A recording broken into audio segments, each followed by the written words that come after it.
l'arqueologia a Catalunya sempre ha estat una línia molt potent. De fet, l'Escola Catalana d'Arqueologia és una de les que té més pes en l'àmbit europeu, no? De forma històrica. I la localització de la seu de l'ICAC a Tarragona s'explica per la importància que el patrimoni arqueològic té per a la ciutat de Tarragona, no?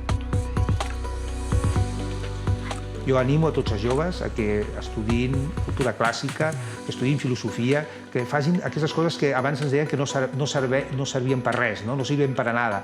No, i tant que serveixen. I si són bons i s'esforcen, se n'en sortiran i seran molt feliços.